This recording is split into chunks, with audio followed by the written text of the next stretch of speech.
Hello everyone, my name is Matthew Monson and my presentation topic today is early childhood ADHD diagnoses and what the past, present, and future implications of these ADHD diagnoses are.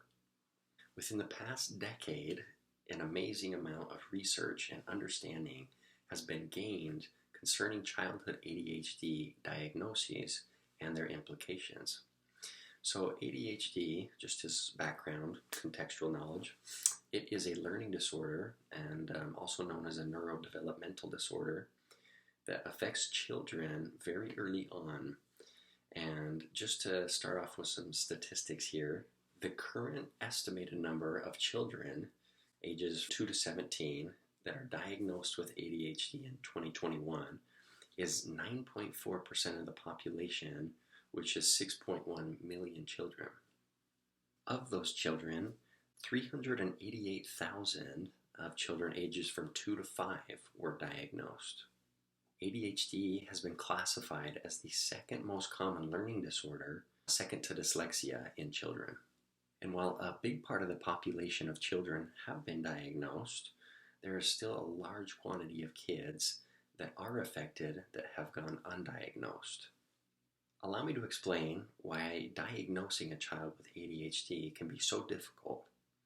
The problem is that the current diagnosis method for ADHD among children is a self-questionnaire that each child fills out that is designed to collect information about the children regarding their focus, activities, and behaviors, which is purely anecdotal.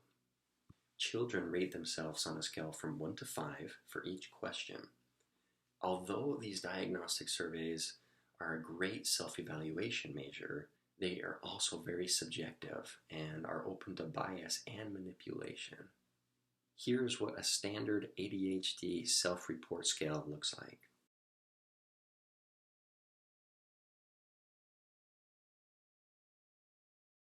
So why is this a problem? The main issue that arises when assessing a child for ADHD is a misdiagnosis. A misdiagnosis can be identified in two different ways. The first is a false negative diagnosis, which means that children who suffer from ADHD would never receive a diagnosis and thus never receive the attention and treatment that they deserve.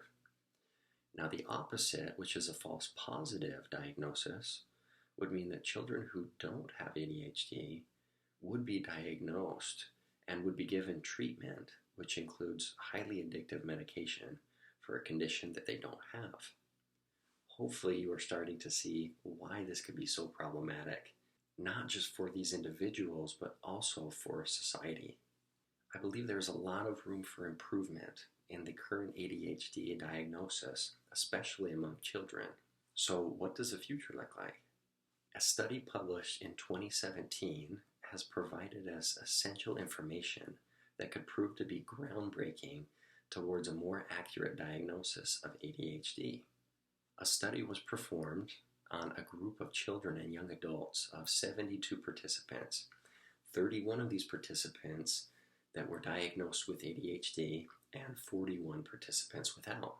An fMRI, a functional fMRI, was performed as a means to measure the anatomical brain structures and location of brain structures in children. After analyzing the data, researchers were able to confirm their hypothesis, which was stating that children that were diagnosed with ADHD were seen to have significant micro and macro structural changes of the brain. This means that children diagnosed with ADHD were found to have differences not only in location, but also the size of some of their anatomical brain structures compared to those who were not diagnosed. This confirmed hypothesis holds a promising future as a strategy for a much more accurate diagnosis of ADHD for children and young adults. Another key component of diagnosing and recognizing childhood ADHD symptoms and tendencies is looking purely at behavior, how children behave in certain environments.